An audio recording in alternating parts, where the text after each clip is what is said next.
UPSC ప్రిలిమ్స్లో qualify అందరికీ కూడా congratulations.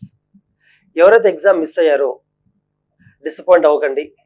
మీకు కానీ అటెంప్ట్స్ ఇంకా ఉంటే నెక్స్ట్ ఫ్యూ మంత్స్ని ఆప్షనల్ స్ట్రెంథన్ చేసుకోండి, యూజ్ చేసుకోండి. ఎందుకంటే డిసెంబర్ తర్వాత మీకు ఆ స్కోప్ ఉండదు. డిసెంబర్ తర్వాత నుంచి ఆ 5-6 మంత్స్ కూడా జనరల్ స్టడీస్ చదవాలి. అంటే ప్రిలిమ్స్ కోసం చదివినప్పటికీ కూడా మెయిన్స్కి వెళ్ళిపోతుంది అది. ఇంకా వీలుంటే ఈ నెక్స్ట్ 3 మంత్స్ మీరు ఒకవేళ ప్రిలిమ్స్ క్వాలిఫై అవ్వకపోయినా ప్రిలిమ్స్ క్వాలిఫై అయిన వాళ్ళు ఎలాగైతే మెయిన్స్ చదువుతారో అలాగే చదివి వాళ్ళకి ఈక్వల్గా ఆన్సర్ రాయడం వల్ల చాలా హెల్ప్ అవుతుంది. ఎవరైతే ప్రిలిమ్స్ క్వాలిఫై అయ్యారో మీకు నేను నెక్స్ట్ 3 మంత్స్ ఖచ్చితంగా చేయాల్సిన అంశాలు కొన్ని చెప్తాను. ఒకటేంటంటే ఎక్కువ మంది చేసే మిస్టేక్ జనరల్ స్టడీస్ మీద బాగా టైం స్పెండ్ చేస్తారు. అంటే history, geography, economy, ethics, essay అని, కరెంట్ అఫైర్స్ అని, స్టాటిక్ అని బాగా టైం స్పెండ్ చేస్తారు. దానివల్ల ఆప్షనల్ టైం తగ్గిస్తారు. ఆప్షనల్ 2 పేపర్స్ అనుకుంటారు, కానీ కాదు. ఆప్షనల్ 2 పేపర్స్ అయినప్పటికీ కూడా అందులో ఎక్కువ స్కోర్ చేయడానికి పాసిబిలిటీ ఉంటుంది. మీరు ఎంత ఎఫర్ట్ పెడతారో ఆప్షన్లు అంత ఎక్కువ వస్తుంది. జిఎస్ అలా కాదు. జిఎస్ ఎఫర్ట్ ఎక్కువ పెట్టడం కన్నా కూడా స్మార్ట్గా చదివితే తక్కువ టైం చదివినా కూడా ఎక్కువ స్కోర్ చేయగలుగుతారు. అంతెందుకు జనరల్ స్టడీస్ ఇప్పుడు 5-6 సంవత్సరం చదివే వాళ్ళకన్నా ఫస్ట్ చదివే వాళ్ళకి మార్క్స్ ఎక్కువ వస్తున్నాయంటే వాళ్ళ నాలెడ్జ్ ఎక్కువ ఉన్నట్టు కాదు కదా. So at least 40% of your time ఖచ్చితంగా ఆప్షనల్ పెట్టండి. ఆప్షనల్ అయితే ఇంకా మీరు ఎక్స్పెక్టెడ్ క్వశ్చన్స్ కూడా గెస్ చేయగలుగుతారు. ఆప్షనల్ ఎప్పుడు కూడా last 7-8 years questions, last 10 years questions ఏవైతుంటాయో అవి ఆల్మోస్ట్ బీట్ అవుతూ ఉంటాయి. సో గెస్ చేయొచ్చు, ప్యాటర్న్ ప్రకారంగా కొన్ని ఇంపార్టెంట్ క్వశ్చన్స్ రాసుకోవచ్చు, నోట్స్ చేసుకోవచ్చు. బాగా ప్రాక్టీస్ చేస్తే మోక్షాలు ఎక్కువ వస్తాయి ఆప్షన్లో. నౌ ఇంకా రిమైనింగ్ జిఎస్కి వస్తే, జిఎస్లో ఎస్ఏని పక్కన పెట్టి, ఎస్ఏ ఇస్ డిఫరెంట్. ఎస్ఏ అనేది ప్రిపరేషన్ అవసరం లేదు. దానికి ఏంటంటే ఎక్కువ రాయాలి ఎస్ఏస్. ఎందుకంటే ఎస్ఏస్ వెరీ జర్నలిస్టిక్గా ఉన్నాయి కాబట్టి, ఫిలసాఫికల్గా ఉన్నాయి కాబట్టి వారానికి 2-3 ఎస్ఏలు రాయండి. ఇవాల్యుయేట్ చేయించుకోండి, మంచి ఎక్స్పర్ట్ ఇవాల్యుయేటర్తో, ఫ్రెండ్స్తో కంపేర్ చేసుకోండి. అది ఎస్ఏ. ఇంక ఎస్ఏ పక్కన పెడితే జనరల్ స్టడీస్కి మీరు ఫస్ట్ చేయాల్సింది ఏంటంటే యూపీఎస్సీ మెయిన్ సిలబస్ ఏదుందో ఆ సిలబస్లో కొన్ని ఇంపార్టెంట్ టాపిక్స్ మీరు ఐడెంటిఫై చేయండి. నేను కూడా నా వీడియోస్లో పాలిటీలో ఇంపార్టెంట్ టాపిక్స్ ఏంటి, ఎకానమీలో ఏంటి, ఎక్స్పెక్టెడ్ క్వశ్చన్స్ ఎక్కడి నుంచి రావచ్చు, previous years question paper analyse చేస్తే ఈ టాపిక్స్ ఎక్కువ ఇంపార్టెంట్ అని చెప్తాను. నేను కూడా మీరు కూడా ఇంపార్టెంట్ ఐడెంటిఫై చేసి, అంటే ఈ టాపిక్ నుంచి క్వశ్చన్స్ ఎక్కువ వస్తాయి. బ్రాడ్గా తీసుకున్న ఎకానమీలో 30-40 ఏరియాస్ ఉంటాయి అంతే. అంటే సబ్ టాపిక్స్ ఉండొచ్చు కానీ బ్రాడ్గా 30 టాపిక్స్ ఉంటాయి. పాలిటీలో కూడా అంతే 30 టాపిక్స్, హిస్టరీ కూడా అంతే 15 టాపిక్లు ఉంటాయి బ్రాడ్గా టాప్ వ్యూలో చూస్తే. సో ఆ టాపిక్స్ ఐడెంటిఫై చేసి ఖచ్చితంగా ఒక్కొక్క టాపిక్కి ఒక మంచి ఇంట్రొడక్షన్ని, ఒక మంచి కన్క్లూజన్ని, ఒక 1 or 2 డయాగ్రామ్స్ను, మ్యాప్స్ను, ఫ్లో చార్ట్స్ను, అలాగే కొంత డాటా పాయింట్స్ని కూడా నోట్స్ లాగా చేసుకోండి. అంతేగాని ప్రతి సబ్ టాపిక్ తీసుకొని డీటెయిల్ నోట్స్ చేసుకునే టైం ఇది కాదు. అయితే ఈ నోట్స్ తయారు చేసుకునే ప్రాసెస్లో కొన్ని ఫ్యాక్ట్స్, అలాగే ఒపీనియన్, అలాగే ఇంపార్టెంట్ కమిటీస్ని ఖచ్చితంగా నోట్ చేసుకోవాలి. పర్టికులర్గా ఈ ఫ్యాక్చువల్ పార్ట్ ఏవైతే మీరు పట్టాలి బైహార్ట్ చేయాలో అంటే ఎగ్జామ్ రాయడానికి, అటువంటివి మాత్రమే నోట్స్ చేసుకోండి. కానీ కాన్సెప్చువల్గా ఆలోచించి ఓన్ రాసే వాటిని నోట్స్ చేసుకోవడం అవసరం లేదు. ఇది చాలా ఇంపార్టెంట్, చేయండి మీరు.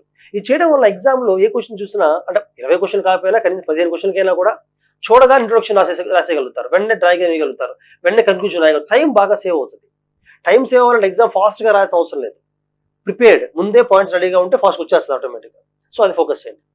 నెక్స్ట్ థింగ్ ఏంటంటే, ఎక్కువ మంది చేసే తప్పు ఏంటంటే ఎగ్జామ్స్ ఎక్కువ రాయాలి, 3 నెలల్లో డైలీ ఫుల్ ఎగ్జామ్ అనుకుంటారు. కానీ నా ఉద్దేశంలో that is really waste of time. Do not do that. అది చేయొద్దు.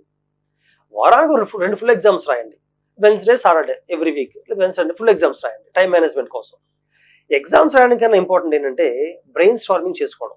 వారానికి ఒక 2 ఎగ్జామ్స్ ఫుల్ ఎగ్జామ్స్ రాసే పని అయితే మిగతా ఆ 5 days కూడా ఒక క్వశ్చన్ పేపర్ తీసుకొని బ్రెయిన్ స్టార్మ్ చేయండి. అంటే క్వశ్చన్స్ చూడడం, ఈచ్ క్వశ్చన్ తీసుకొని దానికి ఏ పాయింట్స్ రాయొచ్చు ఆలోచించడం. అలాగే మీ ఫ్రెండ్స్ మంచి సర్కిల్ ఉంటాయి, ఒక 2-3 ఫ్రెండ్స్ కూర్చొని ఆ క్వశ్చన్స్ తీసుకొని డిస్కస్ చేసుకోండి. ఈ క్వశ్చన్కి నేను ఈ పాయింట్స్ రాస్తాను, మీ ఫ్రెండ్ ఇంకో పాయింట్ చెప్తాడు. అప్పుడు ఏమవుతుందంటే మీకు నెంబర్ ఆఫ్ పాయింట్స్ పెరుగుతాయి, మీ బ్రెయిన్ స్టార్మింగ్ కూడా చాలా ఫ్రూట్ఫుల్గా ఉంటుంది. ఈ వర్క్ ఎక్కువ, ఈ ఎక్సర్సైజ్ ఎక్కువ చేయండి. సో ఒకటి నోట్స్ చేసుకోవడం చాలా ఇంపార్టెంట్. నోట్స్ ఎలా చేసి చెప్పాను మీకు నేను. సెకండ్ ఏంటంటే ఎగ్జామ్స్ రాయడం కూడా ఇంపార్టెంటే, ఎన్ని రాయాలో కూడా ఐడియా ఇచ్చాను. అలాగే బ్రెయిన్ స్టార్మింగ్ కూడా ఇంపార్టెంట్, ఇది కూడా చేయండి. Next 4వది evaluation. ఇవాల్యుయేషన్ అంటే ఏమవుతుందండి, ఇప్పుడు మొత్తం 20 క్వశ్చన్ ఇవాల్యుయేట్ చేసేస్తే మీరు అన్ని ఇవాల్యుయేషన్ చూసి ఇంప్రూవ్ అయిపోతారు కూడా కరెక్ట్ కాదు. అంత ఇంప్రూవ్మెంట్ అంటే అది పాసిబిలిటీ ఉండదు కూడా. ఆ 20 క్వశ్చన్స్లో కనీసం 4-5 క్వశ్చన్స్ని బ్రాడ్గా, పాలిటీలో కొన్ని క్వశ్చన్స్, ఎకానమీ కొన్ని క్వశ్చన్స్ మీకు ఒక ఇవాల్యుయేట్ చేసి అతని ఒపీనియన్ చెప్పాలి మీకు. అమ్మ నువ్వు ఇంప్రూవ్ చేసుకోవాలి, ఇంట్రొడక్షన్లో నీకు ఎక్కువ ఫ్యాక్ట్స్ లేవు, ఒపీనియన్స్ రాయట్లేదు, కన్క్లూజన్లో ఆ రిపోర్ట్స్ ఏం వాడట్లేదు, క్వశ్చన్ అడ్రస్ చేయట్లేదు, ఇలా మెయిన్ కొన్ని ఉంటాయి.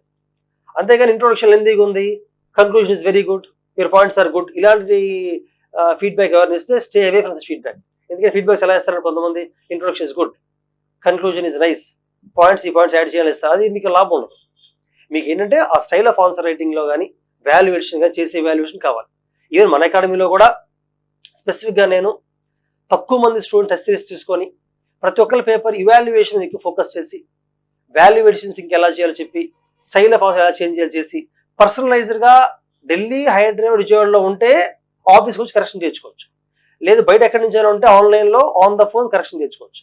ఈ రకంగా టెస్ట్ సిరీస్ అనేది మనం రన్ చేస్తున్నాం. అంటే మనకున్న టెస్ట్ సిరీస్లో మొత్తం 20 ఎగ్జామ్స్ ఉంటాయి, 4 essays ఉంటాయి, 8 ఫుల్ ఎగ్జామ్స్, GS 1, 2, 3, 4, మళ్ళీ GS 1, 2, 3, 4 ఫుల్ ఎగ్జామ్స్, ఒక 8 మాత్రం సబ్జెక్ట్ ఎగ్జామ్స్. అంటే పాలిటీ మీద ఒక 20 క్వశ్చన్స్ సబ్జెక్ట్ ఎగ్జామ్, ఎక్కడ 20 క్వశ్చన్ సబ్జెక్ట్స్ అలా ఉంటాయి. సో దీనివల్ల ఏమవుతుందంటే అన్ని సబ్జెక్ట్స్ ఇంపార్టెంట్ టాపిక్స్ అని కవర్ అయ్యేలా ఉంటాయి mostly. So evaluation next thing, ఆ ఇవాల్యుయేటర్తో కూర్చొని డిస్కస్ చేసి ఇవాల్యుయేటర్తో ఐడెంటిఫై చేయండి ఎక్కడ ఇంప్రూవ్ అవ్వాలి, అంతవరకే. నెక్స్ట్ మోస్ట్ ఇంపార్టెంట్ థింగ్ ఏంటంటే టాపర్స్ ఆన్సర్స్ కాపీస్ రిపీటెడ్ చూడండి. లాస్ట్ ఫ్యూ ఇయర్స్లో లాస్ట్ 3-4 ఇయర్స్లోనే, ఇంకా అంతకు ముందుకు వెళ్ళొద్దు, లాస్ట్ 3 ఇయర్స్లో టాపర్స్ ఒక ఆన్సర్ కాపీస్ చూస్తూ ఉంటే మీకు ఓకే సింపుల్గా మనం రాయొచ్చు answer, we know need to complicate. ఎందుకంటే మీరు టెస్ట్ సిరీస్లో ఉన్న మోడల్ ఆన్సర్ చూస్తే కాంప్లికేటెడ్గా ఉంటాయి, ఫుల్ ఇన్ఫర్మేషన్ ఉంటుంది. ఇప్పుడు అలా రాయాల్సిన అవసరం లేదు యూపీఎస్సీలో. అదే మీరు టాపర్స్ ఆన్సర్ చూస్తే ఓకే ఇదా సరిపోతుంది, సింపుల్గా రాయొచ్చు, ఆ కాన్ఫిడెన్స్ మీకు వస్తుంది, ఆ పని చేయండి. సో ఫస్ట్ టాపర్స్ కాపీస్ చూడడం, సెకండ్ ఇంపార్టెంట్ టాపిక్స్ ఐడెంటిఫై చేయడం జనరల్ స్టడీస్లో అండ్ వాటి మీద నోట్స్ చేసుకోవడం, థర్డ్ పీర్ గ్రూప్తో కూర్చొని బ్రెయిన్ స్టార్మింగ్ చేయడం, ఫోర్త్ టెస్ట్ సిరీస్ రాయడం, ఫిఫ్త్ వన్ ఏంటంటే ఆప్షనల్ బాగా ఫోకస్ చేయండి, ఆప్షన్ ఎక్కువ ఫోకస్ చేయండి. Again the last point. So all the best, do well. మీకు ఒకవేళ ఇంకా ఎడిషనల్ సపోర్ట్ అని కావాలంటే you can come to our office any time and discuss your strategy. Me strategy చెప్పొచ్చు, అందులో ఏం చేస్తున్నా కూడా మన ఎక్స్పర్ట్ టీమ్, ఫ్యాకల్టీ ఎవరైతే ఆఫీసులు ఉంటారో మీకు హెల్ప్ చేస్తారు. ఆ బ్రాంచ్లో ఒక నేనున్నా కూడా I'm ready to help you. All the best.